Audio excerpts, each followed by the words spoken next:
نحمده ونستعينه ونستغفره ونؤمن به ونتوكل عليه ونعوذ بالله من شرور أنفسنا ومن سيئات أعمالنا من يهده الله فلا مضل له ومن يضلل فلا هادي له وأشهد أن لا إله إلا الله وأشهد أن سيدنا ومولانا محمدا عبده ورسوله الذي أرسله بالحق بشيرا ونذيرا وداعيا إلى الله بإذنه سراجا منيرا وقد قال الله تعالى أعوذ بالله من الشيطان الرجيم بسم الله الرحمن الرحيم وما ينطق عن الهوى إن هو إلا وحي يوحى. حضرات علماء کرام، یہاں تشریف فرما اس قصبے کے اور اطراف سے آئے ہوئے جتنے بھی ہمارے بزرگ ہیں، بھائی ہیں، معززین ہیں، آپ سبھی کو میں اس مبارک مجلس میں شرکت پر مبارکباد دیتا ہوں. دیکھیے، یہ درس حدیث کی مجلس ہے. آپ کتنے اہل ہیں مجھے معلوم نہیں، لیکن کم از کم اس کام کے ہم اہل نہیں ہیں. ہم یہ رسم ادا کر رہے ہیں. ہمارے سامنے شیخ ہیں، شیخ وسیع اللہ صاحب، یہ ماشاءاللہ حدیث پڑھاتے ہیں، اور اسٹیج پر اتنے لوگ ہیں، کسی نہ کسی ادارے کے بڑے ذمہ دار ہیں، اچھے عالم ہیں، جنگی عالم. ادھر میں دیکھ رہا ہوں کچھ عصری تعلیم یافتہ، کچھ علماء بھی، کچھ باشعور بھی، اور علاقے کے سربراہ لوگ بھی. اب اس درس کو سارے حضرات تک کیسے کنیکٹ کیا جائے، یہ ایک مسئلہ ہے. یہ درس ان کا بھی ہو جائے اور تھوڑی سی درخواستیں آپ کی خدمت میں بھی حاضر کر دیں. ویسے درس جو ہے ایک پڑھانا ایک الگ فن ہے، بیان ایک الگ فن ہے. میں ان علماء سے بہت ڈرتا ہوں جو مدرس کا میں نے کہہ دیا، کیونکہ وہ سطروں کو تو سمجھتے ہی ہیں، وہ بین السطور یعنی بٹوین دا ٹو لائن جو ہوتا ہے وہ اسے بھی سمجھتے ہیں، اور ان کی نظر بہت گہری ہوتی ہے، ان کا تجربہ بہت گہرا ہوتا ہے، بہت وسیع ہوتی ہے. شاید یہی وجہ ہے کہ حضرت شیخ الاسلام مولانا حسین احمد مدنی رحمۃ اللہ علیہ جب مدینہ منورہ تشریف لے جا رہے تھے، وہاں قیام کی غرض سے مدینہ منورہ، تو حضرت شیخ الہند رحمۃ اللہ علیہ سے ملاقات کی غرض سے اپنا مدعا واضح کیا اور کہا کہ میں اس غرض سے جا رہا ہوں کہ مدینہ میں قیام کروں. حضرت شیخ الہند رحمۃ اللہ علیہ نے فرمایا کہ جاؤ، ضرور جاؤ، لیکن ایک نصیحت یاد رکھنا کہ درس کبھی مت کرنا، پڑھنے پڑھانے کے سلسلے کو کبھی ختم نہ کرنا. طالب علم چاہے جو ہی کیوں نہ ہو، لیکن اس سلسلے کو ختم مت کرنا. علم میں تازگی اور علم کے اندر گہرائی اس کے بغیر شاید نہیں پیدا ہوتا ہے. اور ہم لوگ اس چیز سے تازگی کچھ دنوں پڑھائے اور اس کے بعد محروم رہے. دعا فرما دیجیے کہ اللہ تعالیٰ عمر کے اخیر مرحلے میں بھی جبکہ آفتاب زندگی مائل مغروب ہے، اللہ تعالیٰ اس بات کی توفیق دے کہ اب دنیا سے جائیں تو مدرس بند کر کے جائیں، طالب علم بند کر کے جائیں، اور یہ قال اللہ اور قال رسول کی صدائے آواز ایک بار پھر اسی طرح سنیں، اسی طرح پھر سنائیں جس طرح ایام طفولت میں طالب علم کے زمانے میں سنتے تھے، سناتے تھے۔ مجھے یاد ہے کہ میرے استاد نے، آپ حضرات کو بھی آپ کے استاد نے جب حدیث کی اجازت کی ہوگی تو کیا کہا ہوگا۔ انہوں نے جو باتیں کہی ہیں، آج میں حدیث کی کتاب کھولنا تو بہت دور کی بات ہے، اگر کوئی بندہ مجھ سمیت قال رسول اللہ صلی اللہ علیہ وسلم کہتا ہے تو اسے ایک بار سوچ لینا چاہیے کہ میں کیا کہتا ہوں، میں کیا کہہ رہا ہوں، یہ سوچ لینا چاہیے، کیونکہ ہم لوگوں کو یہ کہا گیا کہ میں تم کو کتاب و سنت پر چلنے، سنت کی ابتدا کرنے، جھوٹ سے بچنے،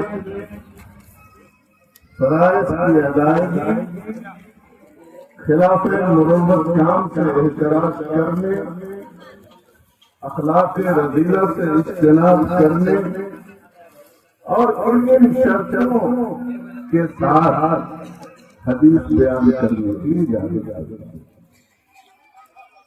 یہ معمولی بات نہیں۔ اگر ہمارا طبقہ جو علماء کا طبقہ کہلاتا ہے، ہم لوگوں کا طبقہ کہلاتا ہے، کسی چیز کو یاد نہ کرے، صرف ایک بات کو یاد رکھے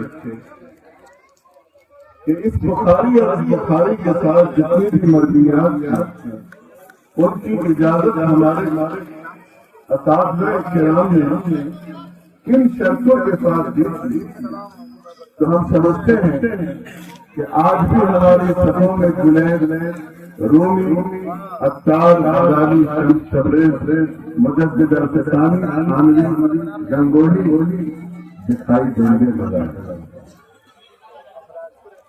کہیں نہ کہیں ایسا ضرور ہوا ہے کہ وہ نصیحتیں اور وہ وصیتیں جو ہمارے بزرگوں سے ہم تک آئی ہیں وہ کسی گوشے میں شاید رہ گئے، یا ہم نے خاطر خواہ ان وصیتوں کا اور ان نصیحتوں کا اعتنا نہیں کیا ہے۔ اللہ تبارک تعالیٰ سب سے پہلے مجھے، میرے جملہ احباب کو اس وصیت پر عمل کرنے کی توفیق عطا فرمائے۔ جو کوتاہیاں ہوئی ہیں وہ اللہ ہی معاف کرے۔ یہ منصب حدیث کو بیان کرنے کا کیوں؟ کیونکہ یہ بھی وحی الہی، وحی کی دو قسمیں بتائی گئی ہیں، ایک وحی مطلب اور ایک وحی غیر مطلب۔ ایک وحی جس کی تلاوت کی جاتی ہے جس کو ہم قرآن مقدس کہتے ہیں، ایک وحی وہ جس کی تلاوت نہیں کی جاتی ہے لیکن اس کا درجہ بہت ساری جہتوں سے وہی ہے جو کتاب مقدس کا ہے۔ اسی لیے آپ صلی اللہ علیہ وسلم نے فرمایا اوتیت القرآن ومثلہ، مجھے قرآن دیا گیا ہے اور قرآن جیسی ایک چیز اور ادا کی گئی ہے، وہ یہی سنت ہے، وہ یہی احادیث کا ذخیرہ ہے۔ میرے عزیزوں اور بزرگوں، آج شاید دنیا کے لیے بات عجیبہ ہوتی ہے۔ دیکھیے امام بخاری رحمۃ اللہ علیہ نے بخاری کا آغاز کیا ہے کتاب الوحی، کتاب الوحی۔ آخر اس کی وجہ کیا ہے؟ اس آغاز کی وجہ یہ ہے کہ پیدا ہم نے کیا ہے اور زندگی گزارنے کے طور طریقے اور وہ انداز تمہیں ہمیں دیں. ہم کیسے دیں گے؟ اپنے مقرر اور محبوب ہستیوں، منتخب ہستیوں کے ذریعے، انبیاء اور رسول کے ذریعے. بہت سارے لوگوں کو یہ بات ہضم نہیں ہوتی ہے کہ یہ کیسے ممکن ہے کہ ایک انسان پر خدائے جلال اپنے کسی کلمے کا القاء کرے یا اس کو دے دے. حقیقتاً یہ وہ لوگ ہوتے ہیں جو دنیا کے حقائق سے اور اس کی سچائی سے ناواقف ہوتے ہیں. پیغام رسانی ایک فرد دوسرے فرد کو ایک جگہ سے دوسری جگہ تاریخ کے ہر دور میں اس کے مختلف طریقے رہا ہے. کسی زمانے میں خطوط آیا کرتے تھے، کسی زمانے میں کبوتر بھیجا جاتا تھا اور اس کبوتر کے ذریعے پیغام رسانی کا انجام ملا جاتا تھا. کسی زمانے میں مخصوص اشارے متعین ہوا کرتے تھے، حتیٰ کہ علم و حیوانات جانوروں کے بارے میں، کیڑے مکوڑوں کے بارے میں جن لوگوں نے پڑھا ہوگا وہ جانتے ہوں گے کہ ایک شہد کی مکھی جسے ہم اپنے گاؤں اور گھروں میں دیکھتے ہیں اس کے پاس زبان نہیں ہے، ہمارے اور آپ جیسا انسانی دماغ نہیں ہے، لیکن وہ بھی پیغام رسانی چاہتی ہے. وہ اپنے مخصوص شور سے اور مخصوص رقص سے اپنے ساتھیوں کو یہ بتاتی ہے کہ 8 کلومیٹر کے فاصلے پر تمہاری غذا موجود ہے. اس مچھر کو ایک طرح کی مچھر اور مچھلی ہے جس کے اندر اللہ تبارک تعالیٰ نے یہ صلاحیت ودیعت کی ہے، رکھی ہے کہ وہ اپنا میسج اپنی ہمذات اور اپنی برادری تک پہنچاتا ہے. جھنجھرا وہ جب اپنے پھلوں کو رگڑتا ہے تو آدھا کلومیٹر تک وہ اپنے ساتھی کو مخصوص پیغام دیتا ہے. مخصوص قسم کا ہرن جنگلوں کے اندر جب وہ اپنی ایڑی درخت سے رگڑتا ہے تو گویا وہ اپنے مادہ یعنی اپوزٹ سیکس والے کو خبر دیتا ہے کہ میں یہاں موجود ہوں، تم آؤ. کتا جسے ہم دن اور رات اپنے سامنے دیکھتے ہیں، برتتے ہیں، اس کے اندر اللہ تعالیٰ نے کیسی خوبی دی ہے کہ اس کا ایک اشارہ جو سر کا ہوتا ہے، ایک اشارہ جو دم کا ہوتا ہے، ایک اشارہ جو بدن کی جنبش کا ہوتا ہے، ایک اشارہ وہ جو ایک ساتھی کے دوسرے ساتھی کے جسم کے رگڑ کا ہوتا ہے. ان تمام چیزوں کے ذریعے وہ دوسروں کو پیغام پہنچاتا ہے. مجھے بھلا بتائیے کہ وہ احکم الحاکمین، وہ فاطر السماوات والارض، وہ خالق کون مکان، وہ بدیع السماوات والارض جو عالم معبود کو دودھ میں لایا اور اس نیستی کو ہستی سے آشکارا کیا. کیا وہ اس بات پر قابل نہیں ہے کہ اپنی بات کو اپنے مطلب بندے تک پہنچا سکے؟ اس لیے وہی کا آنا بالخصوص ہمارے جناب محمد رسول اللہ صلی اللہ علیہ وسلم کے ذات والا صفات کے اوپر یہ کوئی مستقل عجیب و غریب بات نہیں ہے. ایسا کہ بہت ساری شکلیں اس کے مشاہدے کی اس دنیا کے اندر دیکھی جاتی ہے. یہ کتاب جو ہمارے اور آپ کے سامنے در حقیقت یہ وہی کی ایک قسم. امام بخاری رحمۃ اللہ علیہ کو یوں تو محدثین بہت سارے گزرے، وہ بھی گزرے جو ان کے استاد تھا، وہ بھی گزرے جو ان کے شاگرد تھے، وہ بھی گزرے جن کے علوم اسناد کے اوپر محدثین کا زمانہ رشک کرتا ہے. مثلا امام مالک رحمۃ اللہ علیہ، امام مالک اور حضور صلی اللہ علیہ وسلم کے درمیان ان کی سندوں میں آپ کہہ دیجیے تو صرف 3 واقعے ہیں.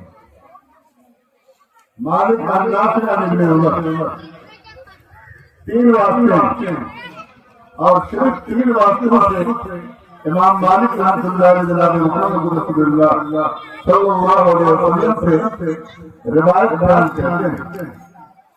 صحیح اور محقق قول یہ ہے کہ گرچہ امام ابو حنیفہ رحمۃ اللہ علیہ نے حضرت انس بن مالک رحمۃ اللہ علیہ کی زیارت کی ہے، اور مشہور سلفی عالم نواب صدیق حسن خان رحمۃ اللہ علیہ نے اپنی کتاب کتاب المسلم کے اندر یہ لکھا ہے کہ امام ابو حنیفہ رحمۃ اللہ علیہ کی زیارت حضرت انس بن مالک کی ثابت ہے. البتہ روایت حدیث کے ثبوت میں محدثین نے کلام کیا ہے، اس لیے امام ابو حنیفہ رحمۃ اللہ علیہ کے پاس جو سند ہے اس کے اندر آپ کو تعداد میں اضافہ بڑھ جاتا ہے. بات ساتھ مجھے وہ نہیں ہے جس میں کم سے کم 4 واقعے 3 واقعے کی شرط ملتی ہے جو عطا کی روایت سے امام مالک رحمۃ اللہ علیہ نے نقل کیا.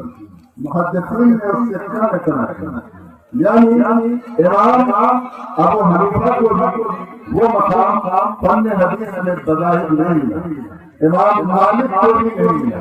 اور معاف کیجیے گا جو امام محمد بن ادریس الشافعی رحمۃ اللہ علیہ جو جامع ہیں مدینہ کے علوم کے، حجاز کے علوم کے اور عراق کے علوم کے، انہیں بھی یہ درجہ حاصل نہیں. ان کا جو ذخیرہ حدیث ہے وہ کتاب کم سب سے بڑا ذخیرہ ہے، اور اس کو بھی وہ درجہ حاصل نہیں. محدثین میں امام احمد بن حنبل کے شیوخ میں آتے ہیں، اور ان کا جو مقام ہے اور جو مرتبہ ہے کیا کہیں. ان کی مسند انسائکلوپیڈیا کہی جاتی ہے، دائرۃ المعارف کہی جاتی ہے امام احمد بن حنبل کی. اور یہ وہ امام احمد بن حنبل ہیں جن کے بارے میں محدثین نے لکھا عاش سعیدا ومات سعیدا، ان کی زندگی میں عجیب و غریب نیک، موت بھی نیک، دنیا کے پیچھے نہیں گئے. 3 کمروں کے 3 کچے کمروں میں گزارا کیا، 2 جوڑے پر گزارا کیا، برسوں کپڑے پر پیغام لگایا کرتے تھے. اور روایتوں میں آتا ہے، اصحاب سیر میں لکھا ہے کہ ایک جوتا کو 17 سال تک انہوں نے پہنا ہے. 4 طرفوں نے ان پر ظلم کیے ہیں، اب باقی 4 طرفوں نے ان طرفوں نے ان پر ظلم کیا ہے. لیکن عاشق رسول، مددار رسول، محافظ سنت رسول احمد بن حنبل نے اپنی پوری زندگی اس کتاب و سنت کی حفاظت اور صیانت میں لگائی. آپ کو یہ جان کر کے حیرت ہوگی اور تعجب محسوس ہوگا کہ امام احمد بن حنبل کی مسند کو بھی وہ مقام حاصل نہیں ہوا جو امام بخاری رحمۃ اللہ علیہ کی اس الجام میں صحیح سے حاصل ہے. یہ صحیح ہے. بہت سارے لوگوں کو یہ اس ماحول میں اور اس خطے میں، اس ماحول میں اور اس خطے میں، چونکہ بر صغیر میں، ترکی میں اور ماوراءالنہر کا علاقہ جو سینٹرل ایشیا کا علاقہ کہلاتا ہے، اس میں مغربی افریقہ کے اندر احناف اور مالکیہ کی تعداد بہت زیادہ ہے. اور جب وہ بخاری شریف کے رکھتے پلٹتے ہیں اور وہ دیکھتے ہیں حدثنا الحمیدی ہے، حدثنا احمد بن شہاب ہے، تو اس کے اندر حدثنا ابو حنیفہ کے نہیں. یہاں پر آ کر کے لوگ چوک اٹھتے ہیں. میرے عزیز اور بزرگوں، میں آپ سے صرف یہ کہنا چاہوں گا، محدثین کی روایت حدیث کا اپنا ذوق، اپنا معیار بھی ہوتا ہے اور اپنی پسند بھی ہوتی ہے. محدث کوئی مجبور نہیں ہوتا. اصل استنباط کے اندر امام بخاری رحمۃ اللہ علیہ نے 1,00,000 صحیح حدیثوں کے بارے میں خود یہ بیان کیا ہے کہ میرے پاس صحیح حدیثیں 1,00,000 صحیح حدیثیں۔ اس بخاری کے اندر کتنی ہیں؟ اگر مقررات کو حذف کیجیے گا تو صرف 4,000 حدیثیں بچتی ہیں۔ سند کے تکرر کو، معنی کا مضمون کے تکرر کو اور آپ کے الفاظ کے تقریباً مقررات کو آپ حذف کریں گے تو 4,000 سے زیادہ، تقریباً 3700 یہ تعداد بچتی ہے۔ باقی کی احادیث کی طرف میرے عزیز و بزرگوں، امام بخاری رحمۃ اللہ علیہ کی فضیلت بیان کرنے کا مقصد قطعاً یہ نہیں ہے کہ دوسرے ائمہ کی تلخیص کی جائے، دوسرے ائمہ کی ترمیم کی جائے، کیونکہ مجھے لگتا ہے کہ جب آپ شروع سے حدثنا الحمیدی پہلے بار میں پڑھیں گے اور یہاں حدثنا احمد بن اسحاق پڑھیں گے تو کہیں بھی حدثنا احمد بن حنبل امام احمد بن حنبل جو ان کے شیوخ ہیں، ان سے صرف ایک روایت ادب المفرد کے اندر حدثنا یا اخبرنا احمد بن حنبل یا ایک واقعے سے امام بخاری رحمۃ اللہ علیہ نے صرف ایک روایت۔ اب مجھے کوئی بتایا کہ کیا امام احمد بن حنبل محدث نہیں تھے؟ کوئی کہہ سکتا ہے اس کے اندر؟ ہاں 194 ہجری میں وفات پائی ہے امام حنیفہ رحمۃ اللہ علیہ۔ بہت بعد میں حضرت محمد بن اسماعیل آئے ہیں، وہ کوفہ نہیں گئے تو بات نہیں، وہ کوفہ نہیں گئے اور خود امام بخاری رحمۃ اللہ علیہ فرماتے ہیں کہ میں کوفہ اور بغداد اتنی بار گیا ہوں کہ میرے پاس فارغ شمار و مقام نہیں۔ کوفہ وہ شہر ہے جہاں ایک دو نہیں صحابہ کی بہت بڑی تعداد جنگ غفیر وہاں پر موجود اور ایک دو نہیں بدری صحابہ جن کے جنت میں جانے کی بشارت جناب محمد رسول اللہ صلی اللہ علیہ وسلم نے اس دنیا میں ہی عطا فرما دی تھی۔ 70 بدری صحابہ کوفہ میں موجود تھے، 70 بدری صحابہ، اور ان حضرات میں وہ تمام علوم کوفہ کے اصلی کہا جاتا ہے۔ فتوح البلدان مشہور تاریخ کی کتاب ہے علامہ بلاغی رحمۃ اللہ علیہ، اس کے اندر سفیان ثوری رحمۃ اللہ علیہ کا قول نقل کیا گیا ہے۔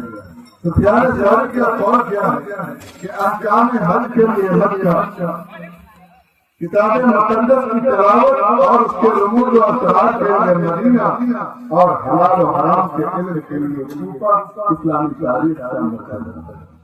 اس کوفہ کے بادشاہ سے امام بخاری رحمۃ اللہ علیہ نے روایت نہیں ہے، بعد میں نہیں ہے۔